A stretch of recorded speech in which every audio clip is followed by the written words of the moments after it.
вечерний көйнөктү университетке кийип бара албайсыз да, же балга кийген көйнөктү, ошол сыяктуу эле мусулмандын жалпы бир стили авратты жабыш керек болсо дагы, анын ичинен бара турган жериңизге жараша ылайыктап кийинип баруу деген нерсе бар. Маселен, бүгүн сиздер мечитке келип жатканда жоолук салынбагандар дагы мечиттин адебин сактап жоолук салынып келдиңиздер. Ошол сыяктуу бара турган ар бир жердин өзүнүн кийип бара турган кийими болот. Маселен, сизди бир круглый столго чакыра турган болсо, ал жерде бир инновациялык нерселерди талдоо же бир саясатты талдоо темалары болуп атса, сиз ал жерге жанагындай жылтыраган анан жоолукту салынып алып, анан кызыл куртагын алып бара албайсыз. Ал жерге башка адамдардын көңүлүн мындай адаштырып жибере турбаган деловой костюмдарды кийип барышыңыз керек. Бирок сиздин стилиңиз, сиздин жашоо образыңыз эмне? Жоолук. Ошол нерсенин баардыгы жоолук менен коштолот.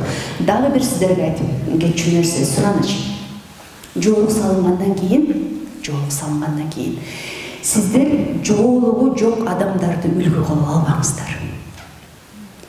Жоолугу жок адам сизге үлгү боло албайт. Өзүңүздөн жогорураак адамды үлгү кылсаңыз, албетте Пайгамбар саллаллаху алейхи вассаламга үлгү деп айтабыз. Албетте Фатима, Айша, Хадиджа, Аллах алардан разы болсун, апаларыбыз үлгү деп айтабыз. Бирок адам баласы бул дүйнөдө жок нерселерди мындай абстрактуу бир нерсе катары кабыл алат экен дагы, көзү көрүп турган нерселерди ээрчип кете берет экенбиз. Ошон үчүн Аллахтан коркпогон, Аллахтын жолу менен жашабай турган адам сизди дагы адашуучу жолго алып барып коюшу мүмкүн. Ошон үчүн келиңиздер, кийим тандоодо эң биринчиден Чеховдун бир аябай сонун айткан сөзү бар да: в человеке должно быть все прекрасно, и лицо, и душа, и одежда деген сөзү бар. Ошон үчүн келиңиздер, адептин үстүндө иштейли, жүрөктөрдү Аллахка байлайлы, тилибизде зикир болсун, ибадаттарыбыз толук болсун.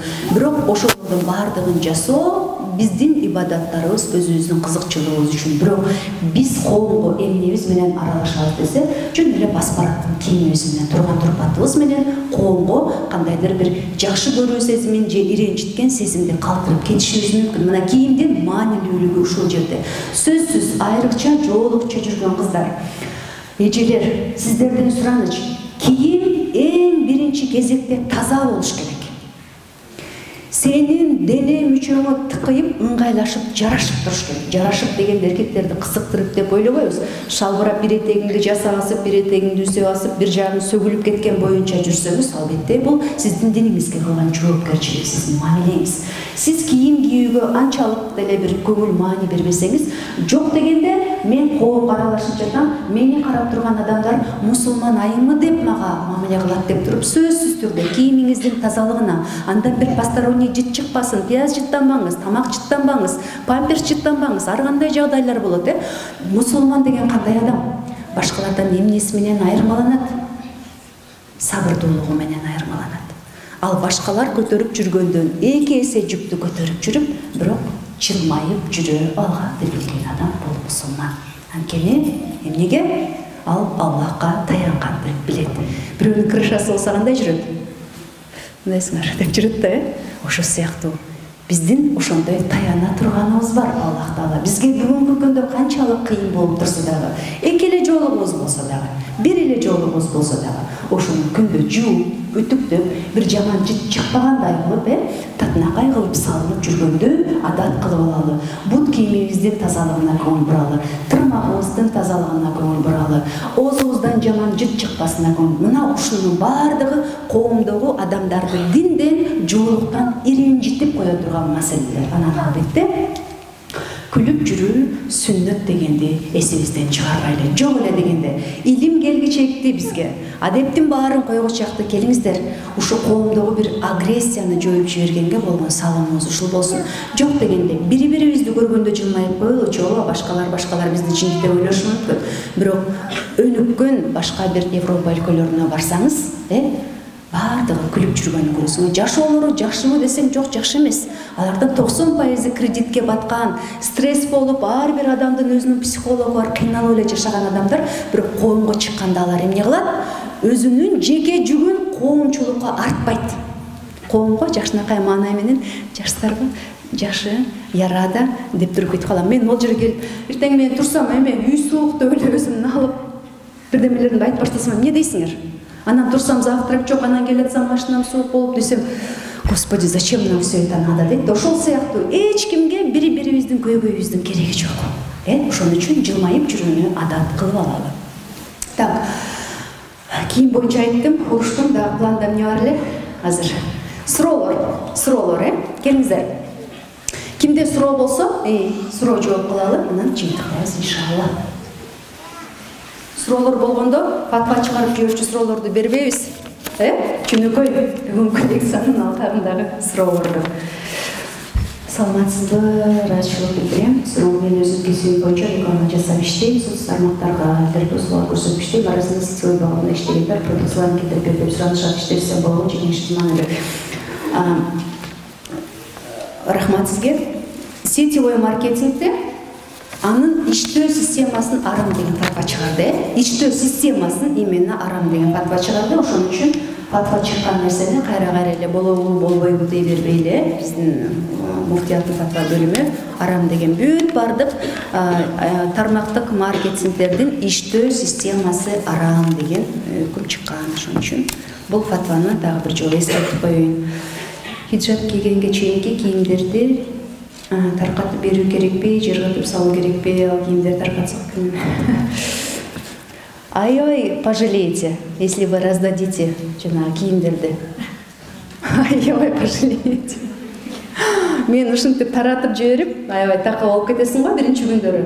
Андан кийин ошол кийимдерди таппай каласыз. Анткени ал кийимдерди офисте кийесиз, аялдар менен жолукканда кийесиз, жакшы романтичныйларды тандап коюп күйөөңүздүн астында кийесиз. Ни в коем случае таратпаңыз, эч качан таратпаңыз. Анын өзүнүн кийүүчү орду болот. Сиз хиджабты эшикке чыкканда эле кийесиз. Сиз өмүр бою үйдөн да жатып алганда хиджаб кийбейсиз да. Эшикке чыкканда эле кийесиз. Ни в коем случае не раздавайте. Зачем?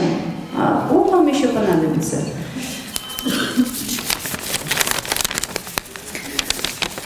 Так. Сиз намазыңызды канча убакытта тургуздуңуз эле? Мен кичинекей балдарым болуп намазын тургуза албай жүрөм. Жоолук салына турган кыз бар. Хорошо. Азыр могул бир суроого жооп берип коеюн. Анан жоолук салына турган кыз бар экен, сөздөр, машалла. Жакшы нерсеге күбө болот экенбиз. Намазыңызды канча убакытта тургуздуңуз эле? Сөздөр, менин намазга жоолукка келгеним өзүнчө бир кино. Неге дегенде, Аллах Таалага жүрөгүң менен аракет кылып жетейин десең, анын ортосундагы жакын адамдарыңды салып туруп, сени алыстатып артка түртө берет экен. Менин жашоомдо дагы ушундай сыноолор көп болгон. Эки каршы адам бар эле, бирөө романтылык жолдошум, бирөө мамам. Такыр жоолуктагы салдырып, мындай аябай алыс неме кылышкан да башында. Ошон үчүн мен бир 2006 намазымды баштасам, багымдат, анан куптанда окучумун. Мен намаз окуганда өзүнчө эле лезгинка билишимин да. Мондай тегеретте китептердин баарын коюп алат элем. Мен көп жыл устазы жок жүрдүм да, намаз окуш керек экен деп. Анан тура калып муну окуйм, анан таппай калып мондайынан бар. Ушинтип жүрүп, эми Аллахым өзү кечирсин. Бирок я очень хотела приблизиться к Богу, я очень хотела быть услышанной. Я очень хотела научиться намазга. Намаз окуганды билген адамдар өзүнчө бир святой көрүнчү эле да мага. Мен ошону үйрөнүп алсам деп аябай ушинтип монтип чимирлип жүрүп окуйт элем намазды. Көрсөм да чоң барака деле жасалса экен да кийин. Ошентип жүрүп толук намазды 2011 тургуздум. Карасаңыздар 5-6 жыл ошентип чимирлип жүрө бердим. Эми сөздөр, сиздерге дагы бир совет, соңку суроо болду. Устаз карманыңыздар. Устаз карманыңыздар. Эмнеге дегенде, мен 10 жыл аракет кылдым. Өз алдымчачы. Бирок 10 жылда Алиаскарды бүтүп койсо болмок экен да көрсө. Алиаскарды деле бүттү, кимдир бирөө Акылбек аба ошо тегеренген боюнча эле калды ордунда. Ошон үчүн устаз карманыңыздар. Кимдин шейхи китеп болсо ал адашуу жолунда деди. Ошо китепти түшүнүү үчүн дагы устаз керек да. Сен аятты туура түшүнүп атасыңбы, туура эмес түшүнүп атасыңбы? Ошон үчүн мендей болуп убактыңыздарды жогото албаңыздар. Мени мындай Алла Таала жертва кылып эле таштап койгондой болуп кетет да кээде. Эми алхамдулиллах баарына таанып калганым үчүн шүгүр, жолукка келгеним үчүн, намазга келгеним үчүн. Бирок ушунча көп убактым кетип калды да, Алиаскарды бүтпөй калдым кыскасы. Келиңиз, жолук салына турган кыз бар экен, ошол кыз келиңиз.